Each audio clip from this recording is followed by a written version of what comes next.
This is the player rating show live on West Ham Irons United. Second week in a row. I'm joined, as I was last week, by Matt. Matt, good evening. Evening, Jake. How you doing? Yeah, not too bad. A bit of a roller coaster of a bit of a roller coaster. I'll say the only thing I said was it was great for a neutral, but I suppose it was better for Arsenal fans than West Ham fans. But we've been on the other end of it this season, so it doesn't surprise me we were on the other end. Roller coaster is definitely what it was, wasn't it? Roller coaster of emotions. Oh yeah, definitely. I mean, we'll get straight on into it then. Hello to everybody in the chat. Tut late. You won't find me being late. Yeah, all right, Steph. All right. Let's get straight. Being 3 minutes late is what he actually means. Yeah. Let's get straight into it. And the first player in goal, Lukas Fabianski.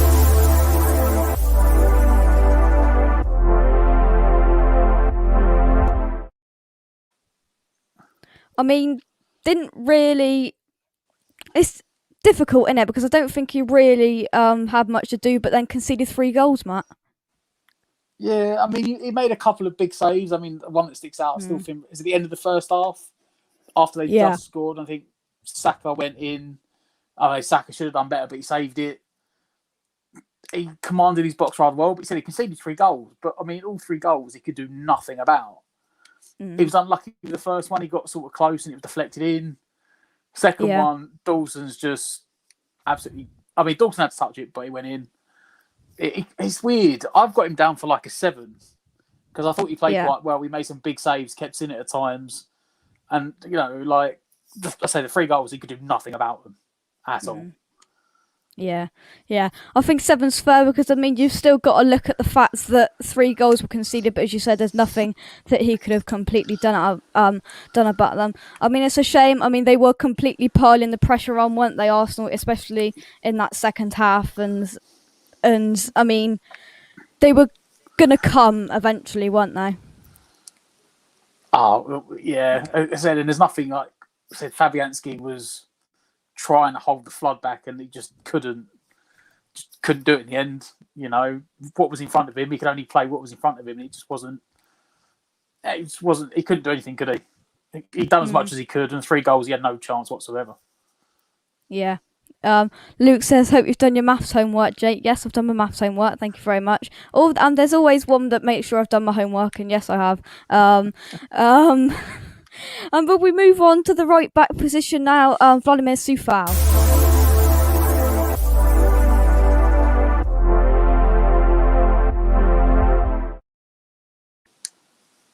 I think it's fair to say not his best game in a West Ham shirt, Matt, but he didn't do a huge amount wrong. No, I've probably been... I don't know if maybe been harsh. I've written numbers down here for defenders, but at the end of the day, we did concede 3 goals. I mean, Coufal had... I wouldn't say his best game, but, I mean, he did get the run around from Aubameyang. But when Aubameyang's on his day, he is one of the best centre-forwards in the world. I give him Coufal a 6. Yeah. I couldn't give him too high because, I mean, he put in he did get an assist, but then... I think he gave away... It was in the build-up to the second goal. He gave away that foul and Aubameyang got booked. I think harshly, but... I mean... It was a few times Aubameyang just got down and past him and balls come into the box, so... Yeah. I mean, we've got highs of 8 in the chat, 6s, 7s, of what's coming in. Scott says no goals went in on his side and he had Tierney attacking him constantly, and I think that's a good point as well, isn't it? It is, but I felt like Tierney, I don't think he felt comfortable against Tierney. I think Tierney's one of the best left-backs in the league, but I can still, the amount of times I can see Tierney got down beyond him and whipped the ball in, and then the ball didn't end up in the net. It's sort of like... I said I might have marked too harshly, but we conceded 3 goals. So I think, can't give him high praise. Yeah, completely. I think that's pretty much what people are saying in the chat. I mean, highs of 8, Peach said down to 6, nothing less than 6, which I think's fair. But we'll move on to the centre-back pairing, and the first of them is Craig Dawson.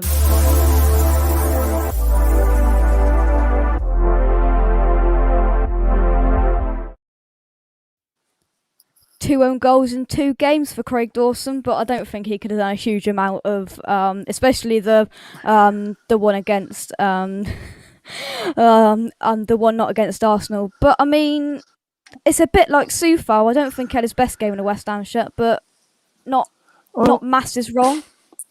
I was going to give him a 5, but I think I'm going to stick with a 6 because he didn't have a bad game. He made some big blocks. He done a lot of good tackles, big headers, and I saw the goals back today. And in fairness, if he hadn't touched that ball when he scored the own goal, Aubameyang had a tap in. Yeah. So it's one of them where he had to get something on the ball. So, I mean, look, again, I can't give him high marks because we conceded 3 goals. I can't give him a go, oh, Dawson had a great game, give him a 7 or an 8 because we still conceded 3 goals and he was part of the back 4 that conceded it. So there's a lot of low ratings coming in. Long Dark says 2. Stell says Dawson 4. He panicked for their second goal. Well, he had to touch it. If you go back and watch it, he has to get something on that ball. Admittedly, it wasn't the best thing. He should have gone for more finesse than trying to just literally put his foot through it as hard as he could and just rifle in. But he had to get something on it. Yeah. Duke said 6. Anton says 7. Jesus, Stell, what are you on? I think 4's a bit harsh. Yeah. I'll be honest. I mean, Anton said 7. I think this is the first one we've had that's completely split opinions here because we've had all the way down to 4 to up to 7. People saying 5. Agreeing with you.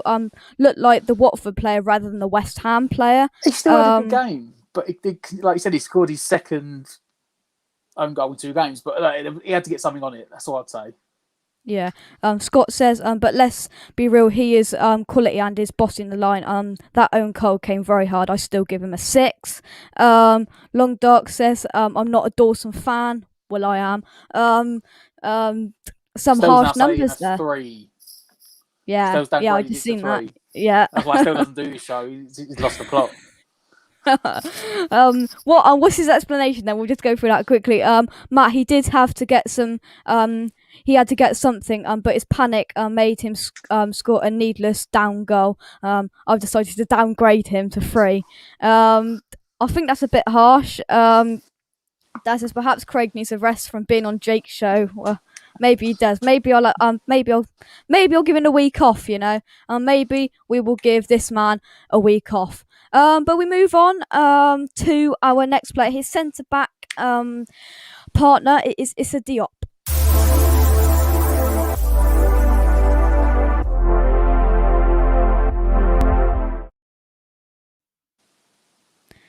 Issa Diop, Matt. What was your thoughts on his game against Arsenal? I thought I'd say in the first half he played quite well, but in the second half I wasn't convinced at all. His best way of playing is jumping in to make the tackle, and the problem is when you're trying to do what we were doing, like that low block, and you're all just sitting deep. If he jumps forward, he leaves a gap in behind. Mm-hmm. He played well though, but I said everyone struggled in the second half. I'd probably give him a 6. Yeah. I mean, there's some people in the chat will come to that in a minute, but I think a 6 is pretty fair because I think. Let me just ask you this. I mean, when Arsenal did pull the pressure on in the second half, when they did get a bit of flowingness in them, do you think that he could have handled it better? Do you think this is a hint of what we could see in Diop? If he becomes under pressure when Ogbonna isn't there. I don't know. To be fair, that what's his name, Odegaard, was just running the whole game, wasn't he? And it didn't seem to matter like who was there or who was trying to defend. They just had answers. He in particular had answers to everything. And you had Lacazette dropping short, trying to pull him out of position for runners in behind. Look, again, he's a young defender. He's got 6 years on. Dawson's got 6 years on him. So for a centre back, he's still quite young. He's learning. Hopefully it'll be a good learning curve for him. But I don't think he done awfully. I don't think he done bad. No, I don't think he completely cracked under pressure, did he? No. I mean, he didn't look as solid as before. But I mean, there was world class players running at him in Odegaard and Lacazette. I thought they were, and then they brought Pepe on, Smith Rowe. And it kind of all went down there. Let's see what people are saying. Luke says, Diop well now, headless chicken, 4. 5 says Duke. Stell saying 6. For a great clearance and actually played okay. We haven't said that. That clearance, to be fair, in the grand scheme of things, that probably got us a point, Matt. Really?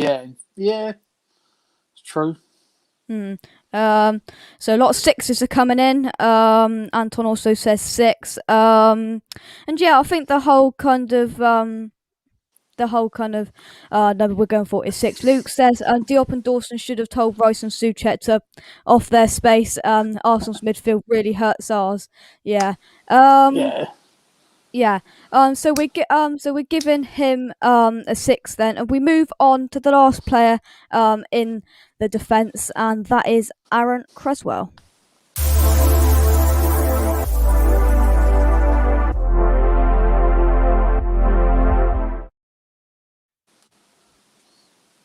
Cresswell then. I think he handled the game quite well in all in all the scheme of things. Do you think or not? I don't want to be too harsh on him, but I'm going to be really harsh on him because everything come down his side.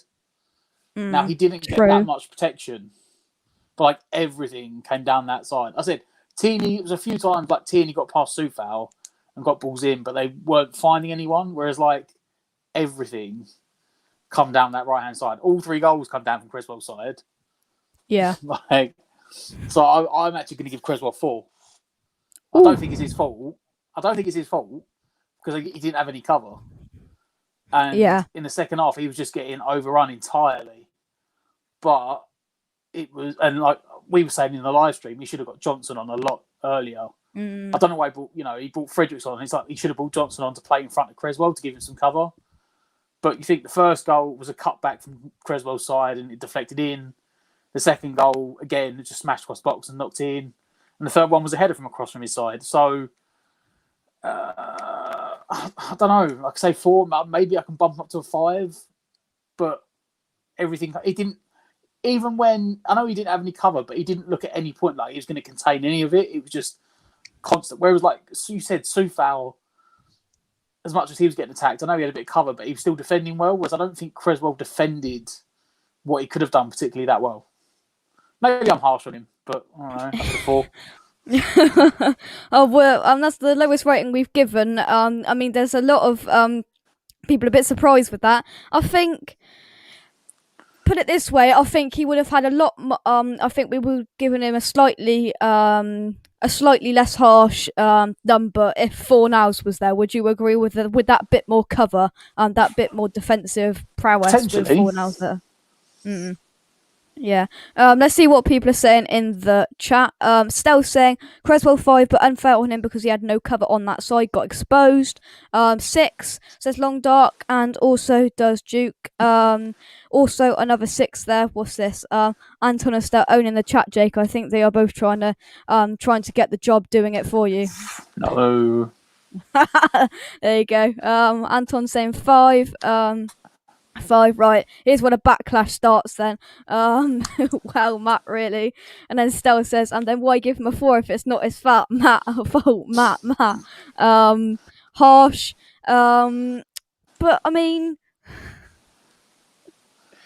Matt got on Simon Cowell on our left back.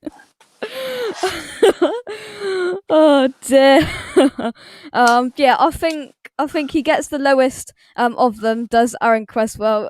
4, people are seeing it as a bit harsh, but you're sat here and the people in the chat aren't. So we'll move on into the midfield then. We'll start with the captain. That is Declan Rice.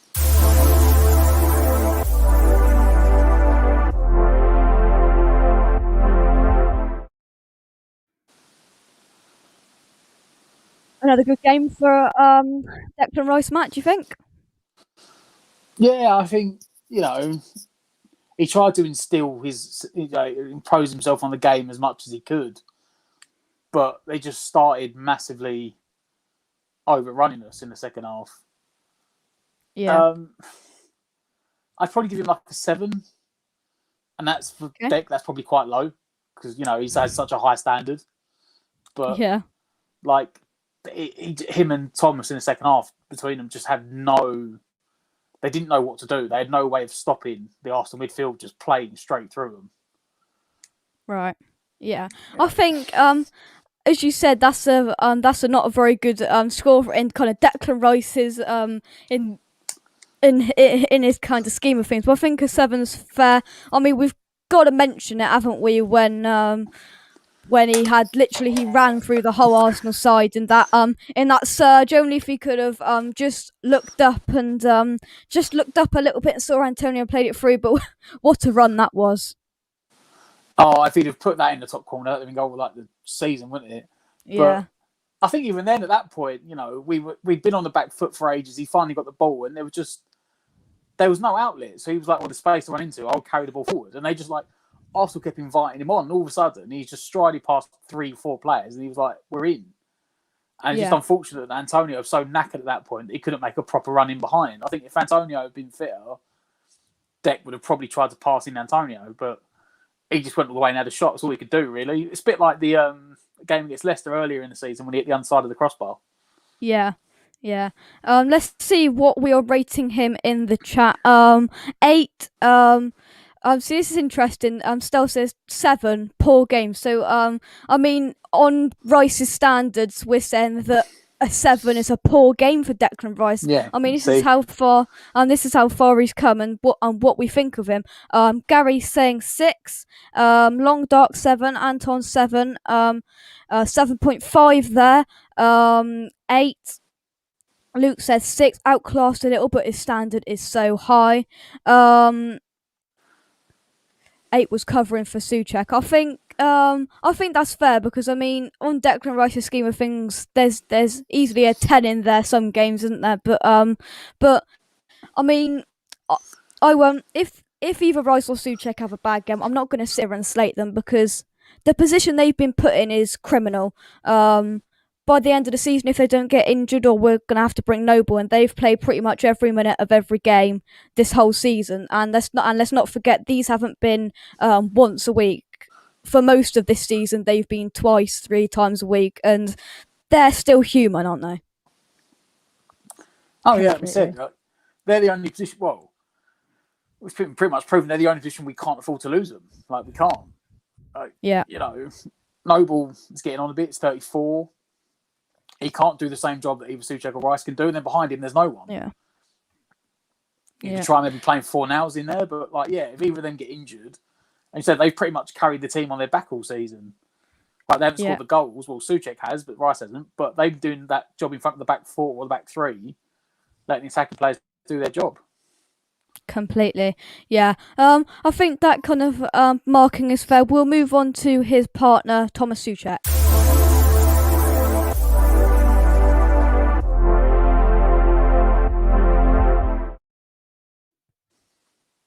Do you think he was the weaker of the two, Matt? I don't think either of them. I don't know. I don't think either of them had exactly bad games. I just don't think either of them reached the height of what they can. No, yeah, and yeah, it's hard. I mean, yeah, it's you know what you're going to get. He was up and down the pitch today. He was making tackles. Do we think a 7's fair? If we give one 7, we got to give the other. Do you think? Yeah, I think I mean, he was unlucky with the own goal. On another day, that was just luck that day. On another day, he puts his leg out, that smacked him square in the thigh and would have rebounded back out. yeah. I really do hate that that's been given an own goal because I mean, yes, it was technically going wide, but I mean, that's not going to happen again if you try it 10 times, is it? Kind of just skim off and then go in. It was so unlucky. It's been put down as an own goal, but I mean, it was going wide. But he said it's one of them just at the exact right angle that he clipped the side of his shin, and then managed to still put it like 3 or 4 yards the wrong side of Fab's hand. Like you said, 9 times out of 10, that's just going to hit his calf and come straight back out. And of course, then he nicked one down the end, which I don't think Antonio was too happy about. It looked like I don't know if Antonio thought he was offside, or he just wasn't happy that Soucek nicked his goal. But Yeah. I think if you give 7 to Rice, I'll give a 7 to Soucek. They both got a bit exposed in the second half, but they're just getting outmanned in the midfield and they're getting overrun. Yeah. But again, like the same with Rice, he's had such a high standard this year that you say a 7, it's like, well, it's a bit low for Soucek. Yeah. Let's go in the comments, see what you guys are saying. Stell says Soucek also 7. We have to come to expect so much of Declan and Soucek that as soon as they are slightly below par, it shows. But they are still the best midfield partnership in the Premier League. I completely agree.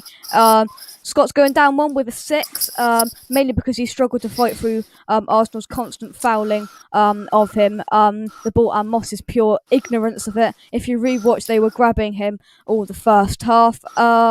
Gary says 6. Also, Anton says 6. I feel like he went missing in the game. 7. 7. Hammers Polls YouTube says 5. Soucek was poor. Overrun and passing was poor. I mean, they were getting overrun in that second half. And this is a good point. Scott did say he did score technically.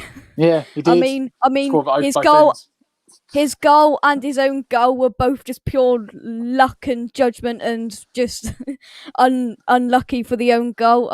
But he did technically score 9th goal of the season. What did he do? Partey bullied him. I mean, there's different kind of thoughts of it, but I think what we gave there was fair. Let's move on then to the front four that we all wanted to see, Matt. We will start with Jared Bowen.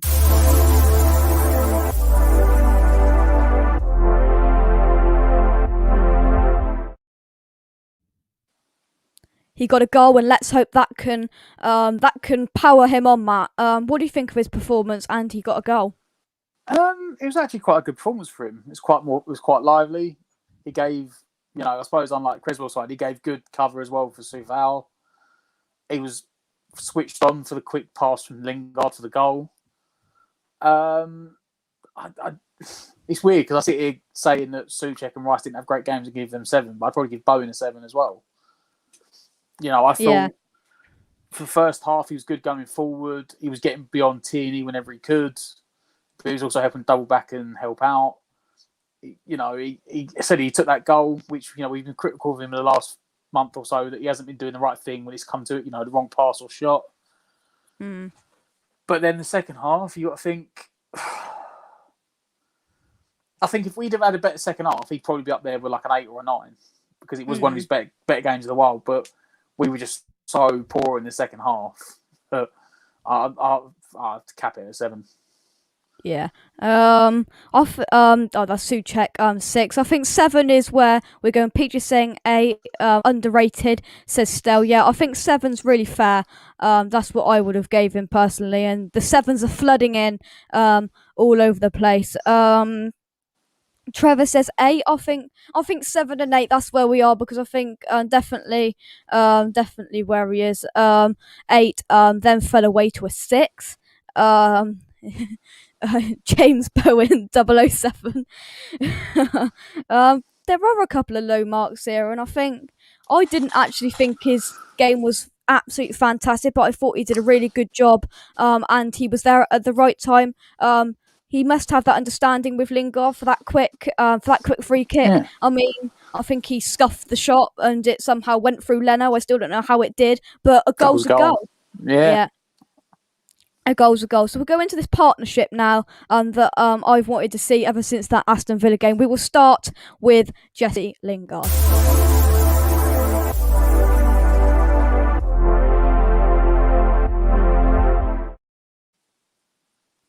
Now, if we rate this from the first half an hour, I think there'll be a flood of 10s come in.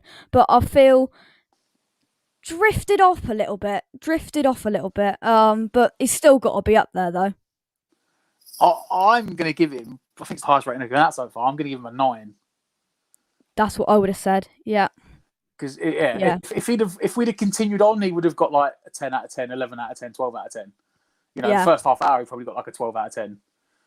And it's, you see the difference, even though we only got a point and we lost against Man United, you see the difference in that first half an hour, the difference he makes to the team.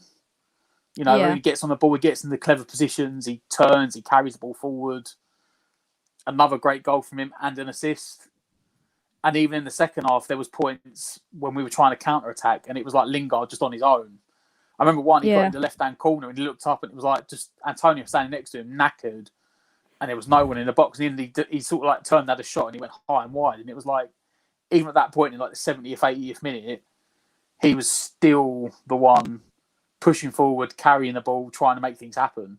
And just everyone else was so knackered or like 20 yards, 30 yards behind him. But I can't fault anything he's done. I'd give him a 9. Yeah. If we'd have won, he'd probably got a 10. Yeah, I think that was what I expected coming in there, that was going to be the highest rating that we've seen on this show, and I think 9 is very fair. Right, there's a range here. There is a range. We've even gone down to 7. Here, I think that's a bit harsh. I think that is a bit harsh. Anton's sat on the fence and said first 30 minutes 10, and then second half rating 7, 8, 7.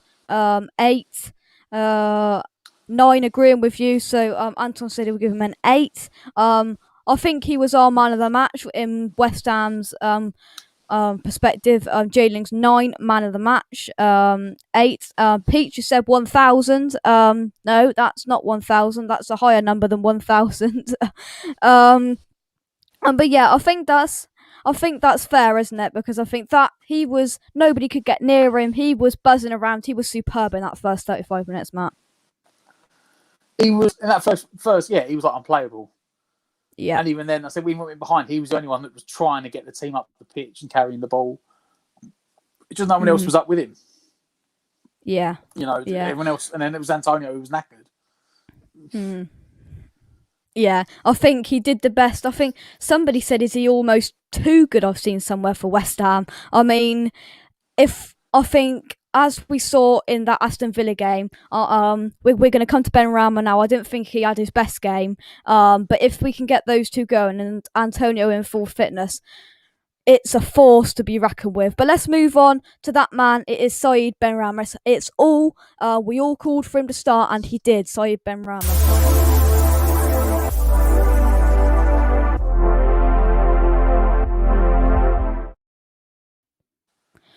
Okay then, I mean, he has to come second to Lingard in this kind of front four, doesn't he? But I still think he had a decent game. I think he didn't snatch the opportunity, but let's hope after the international break he comes back straight into that side and we see that same lineup. Perhaps Bowen coming out for 4 nows, but let's hope we see that front four with Lingard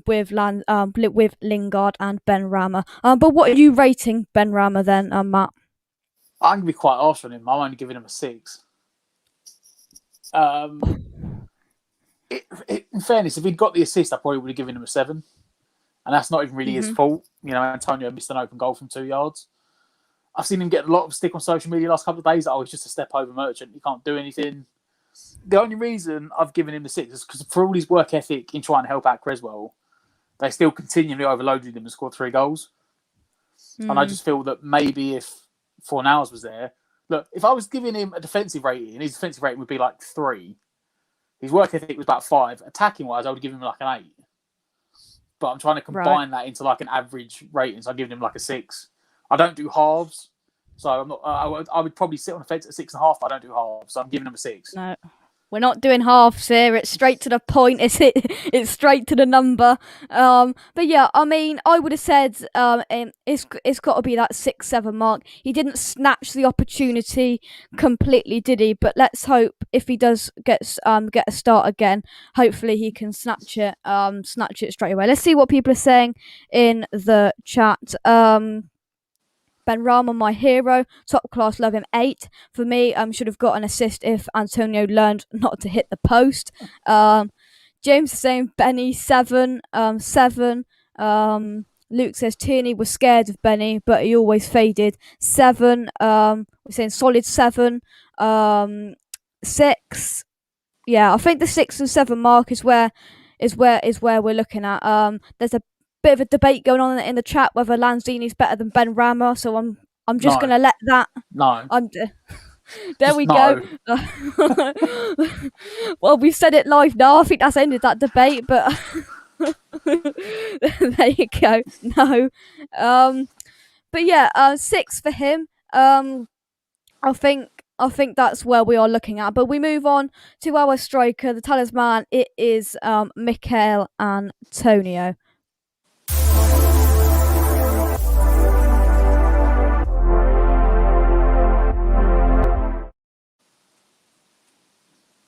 Mikel Antonio, then, Matt. Sum up his game, in your opinion. Oh, again, you know what? I'd probably give him a 6 because I just don't think he's look. The problem is he's tired and he looks it. Yeah.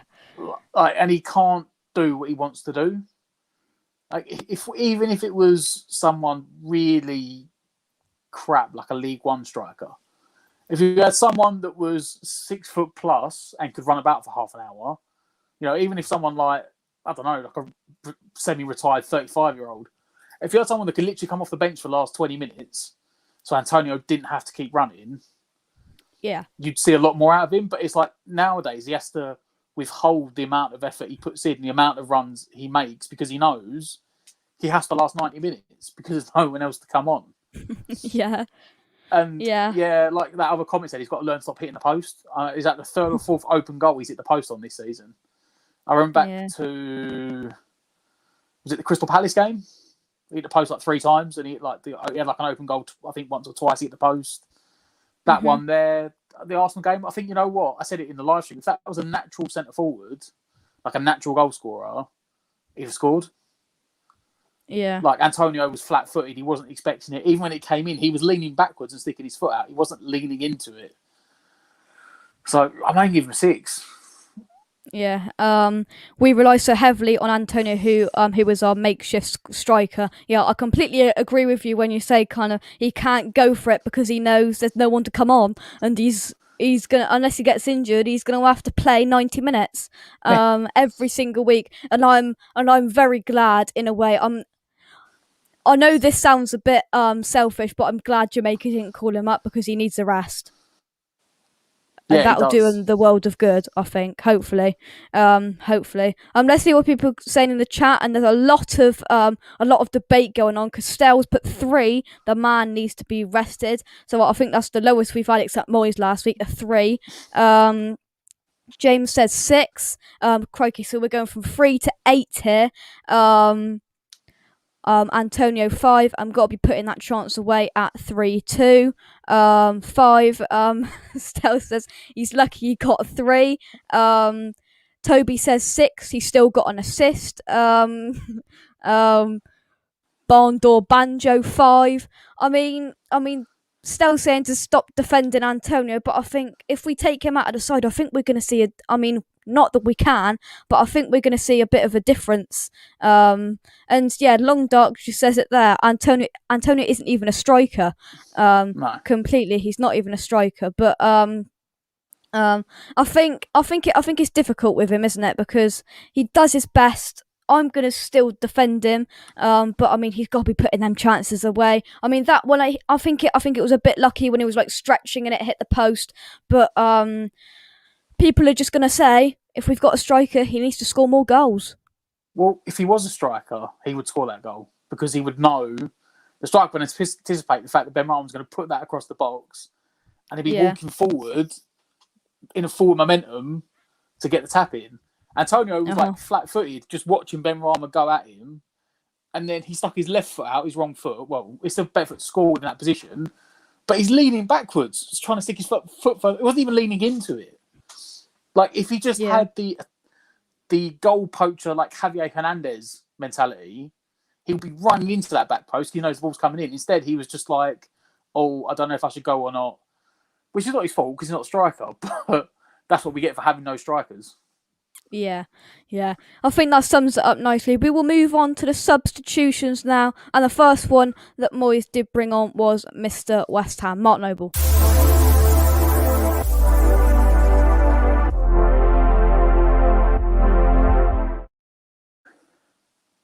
Now, what I was surprised. I mean, we needed a sub, and then I said to bring Johnson on, and then I saw Noble taking his track jacket off, and I thought, no, Moyes, no. What's your addiction to bringing Noble on? I really didn't see it, Matt. I mean, for the time he was on the pitch, what did you think of him? So I'm probably getting a load of hate for this. He's getting the lowest rating in the game. He's getting a 1. A 1? He's getting a 1. He came on to do one job, and he didn't even do it. Right?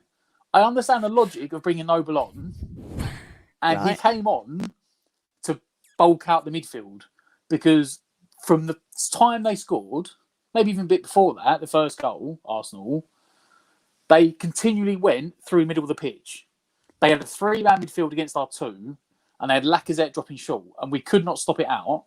So Moyes has gone, you know what, we'll put Noble in, and we'll bulk up the midfield.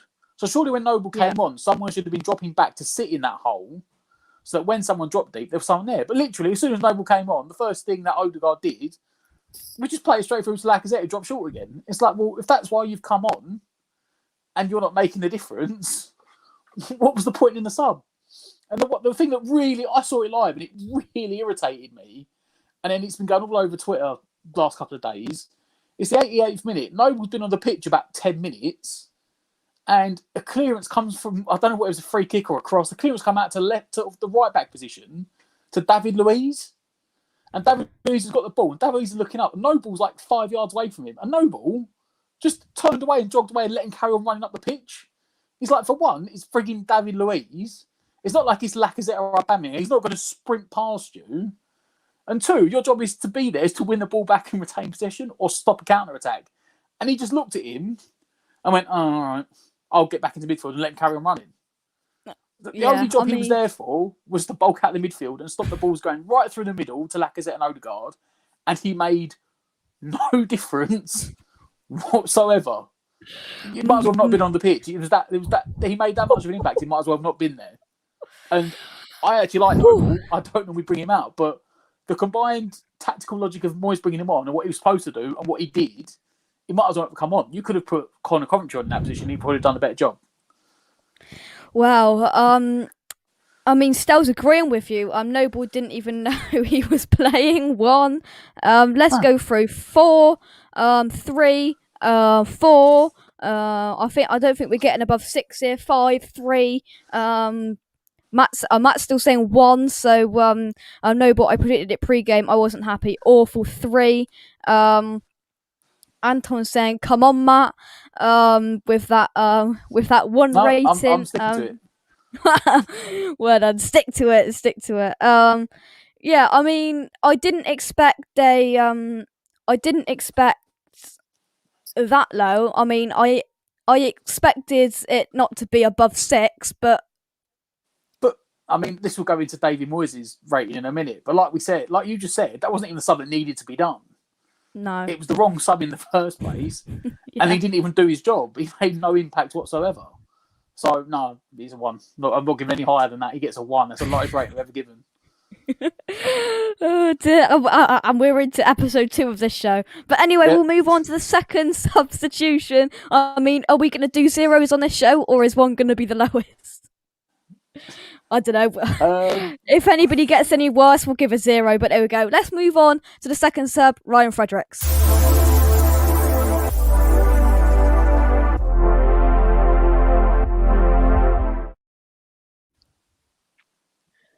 Now, I'm going to be very critical of Ryan Fredericks.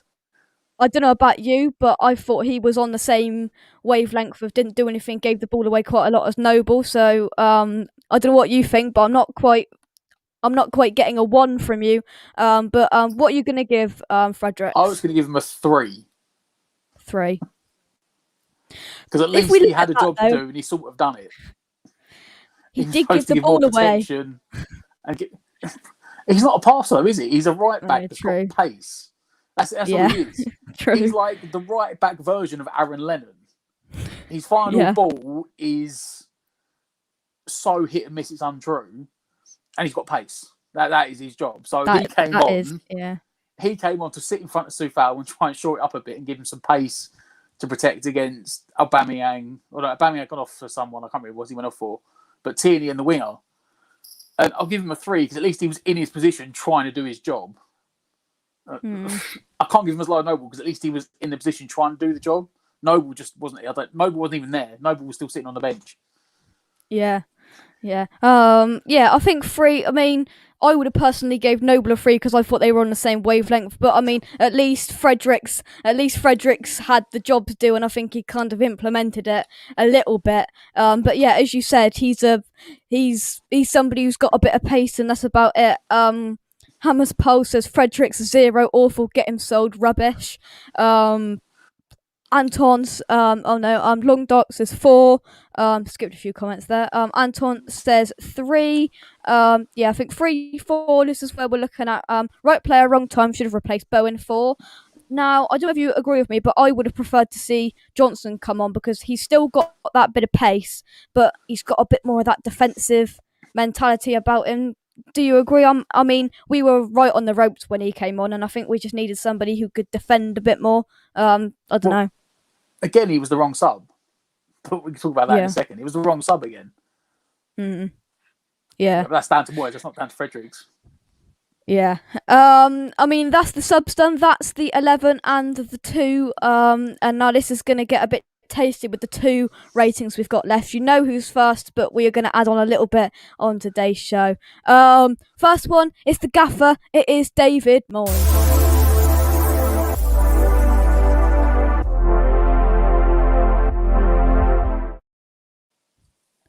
I can see a lot of people putting 2 ratings in the chat for the starting lineup and for the substitutions. All of it put together, mashed up into one. What have you gave him, Matt? The Moyes, for the first half an hour, he'd probably get like a 9. But then for the last hour, he gets a 0. I'm going to give him a 4. Meet in the middle.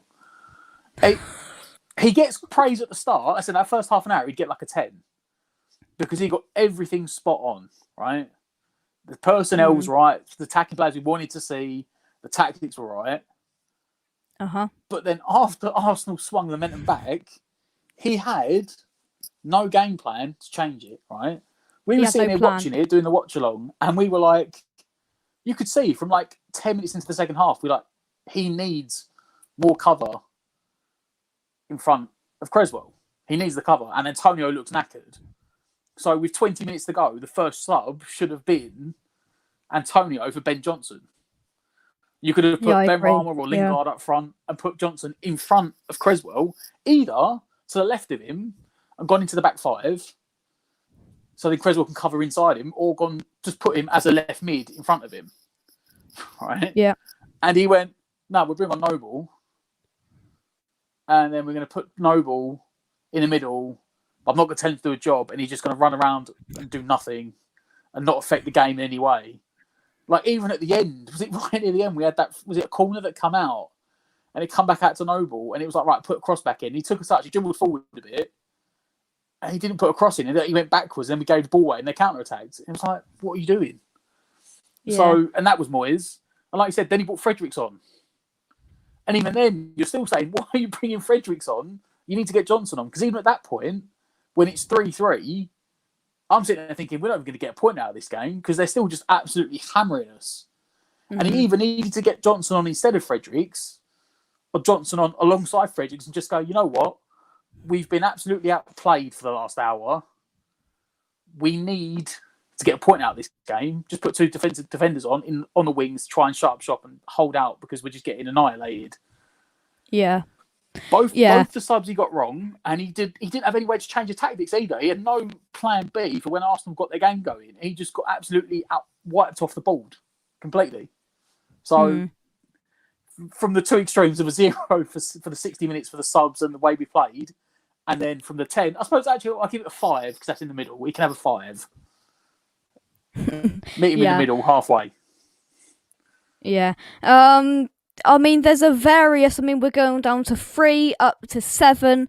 Here there's lots of debates going on in the chat about random different things. But yeah, I think you've gave him a 4. I mean, I mean, I think it's difficult. I mean, it would have made our lives a lot easier if the first half, if in the second half we had some sort of mirror, some sort of like a bit more like the first half, and then it would have made our life a lot easier. But we're gonna rate the last player now, and I can see. I mean, we've just had fours, but I can see it going very, very down now. It is the referee, the official for this game, John Moss. There he is.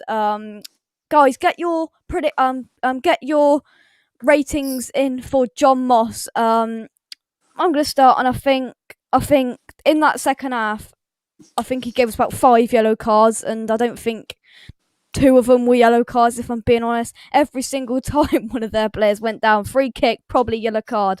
And then the thing that really got West Ham fans and got me was I think it was Creswell played the ball through to Lingard, and he blimmin' pulled it back for a free kick, and I think 9 times out of 10 Lingard would have put that away 1-on-1, pretty much the same position he was against Spurs when he put it in. I haven't flicked on the comments because there's 21 of them, so I'm imagining there's a bit of debate going on. So please rate Moss then. What are you giving him, Matt? You know what? It's weird because for the most part, I think up until the incident you're talking about, I think he managed the game. It was still poor, but he was. I always say the refs in the Premier League are poor anyway. But as long as you get an equal, it's fair on both sides. Like you set one standard, right? That is a foul. That's not a foul. As long as you uphold it to both teams, it's fine. So, like for the goal we scored, the second goal, Arsenal players were still talking to the ref. He let them take it quickly. For Arsenal's second goal, we were talking to the ref. He let it take quickly. Whether you want to moan about it or not, at the end of the day, he gave the same thing to both teams. But then when that instance with you pointed out, when Lingard and Bowen Lingard and Benrahma went 2-on-2, and he literally, you saw it in the replay on the TV. He watched Lingard get the ball, watched him start running, and then he took a whistle up and blew it. And it's like, well, at that point, that's when Moyes lost the plot. And at that point, I don't know if Moyes said something to him, but at that point, he just basically let his emotion guide him for the rest of the game. Because there was literally points we were making tackles and getting booked, and then the Arsenal team would make the same tackle and it wouldn't be a foul. And it was like that. It's like Moyes had got in his head, and at that point he just went so one-sided. And I've seen people on Twitter that aren't even West Ham fans saying the refereeing was awful. So I don't know, because for periods of the game, it wasn't too bad. I'm going to say I'll give him a 4. 4. I think that's a lot higher to what some people are saying in the chat. Yes, Anton, I'm gonna flick these up in a minute. Just 2 secs. Right, let's see. I mean, there's a lot of debate going on, not about football, about me and my haircut, but we'll get to that. Oh dear. Right, we'll go straight off the bat with a 0, 2. Still says Moss the Dross -10. 0. Can you give minuses? I don't know. There ain't no rules really. just say what you want. Right, here we go. This is where it starts. Hashtag Jake gets 9 p.m. bedtime. Thank you very much, Anton. Extra hour for Jake. Mum rules 8 p.m. No. Right. Can someone make a bit of sense of this? No playing advantage was the worst decision since Jake's haircut. I haven't had a haircut since December.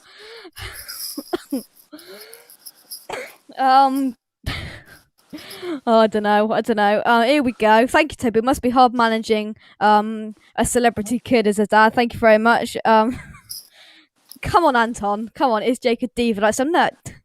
Here we go. Jake Spears. Matt shouts out Jake has to go to bed. Hello, Scott. Hope you're well. So we're going 4 for Moss. When does the Orange United pub come to Somerset? I mean, I look like a right. I'm being honest. I look like a right plonker when I come on the match day live with Matt, Anton, and Stell, all with their hair like shaved, and I'm here with all of this. And but anyway. Here we go. Come on, guys, give the lads some feedback on the show. So, guys, the last rating I want you to do is rate the show. What do you think the show was? Out of 10, -10 for Moss. But whilst we wait for those to come in, so we gave John Moss a 4. So, we will review what we have given the players then. So we started off with Fabianski with a 7, Soufal 6, Creswell dipped down to a 4, Dawson 5. Diop 6, Rice and Soucek 7. Bowen also got a 7. The highest rating of the night and this show went to Jesse Lingard, well deservedly, with a 9. Benrahma 6. Antonio 6. And we dipped down a bit for the subs. Noble 1. Frederick 3. Moyes 4. And the referee John Moss 4. But guys, subscribe to West Ham United if you are new. Hit the like button, subscribe. Lovely mugs we've got here. I don't know whether Anton's got about 50 still on his floor. But let's see what people have said. Here we go. There you go. Thank you very much. I was hoping you had one. There we go. So we're going 10 got the nice for the black show. and white one. Yeah, I got that one there. Very nice, very nice. Feedback, Jake, go to bed. Show 10, so we're getting 10s in, Jake, with the show. So looks like they liked it, and we'll be back next week, Matt. Not next week, in about 2 weeks' time. Anyway, it's, no. April the 4th, the next game is. So so around Monday there. night. Yeah. I mean, international break now. I'm sure there'll be shows coming up. But thank you very much for watching. Thank you, Matt, for coming. I don't know what you've just I don't know what you're laughing at, but let's flick on the comments. Decent show, Jake. Thanks for shutting up, Matt. He talks an awful lot. Oh dear. Best host ever, always in control. Lack of bar, stinky teenager, poor old Mama Cox. Well, we're just rambling now, but these covers are too good. Right, we're off. Great show as per usual. Well done, Jake and Matt. Anyway, thank you very much. Subscribe, hit the like button, leave a comment. Me and Matt will be back after the Wolves game with another player rating, and there'll be previews, match day live for all of the Wolves stuff, and we'll be back very, very soon. Thank you very much. Come on, your irons. Come on, your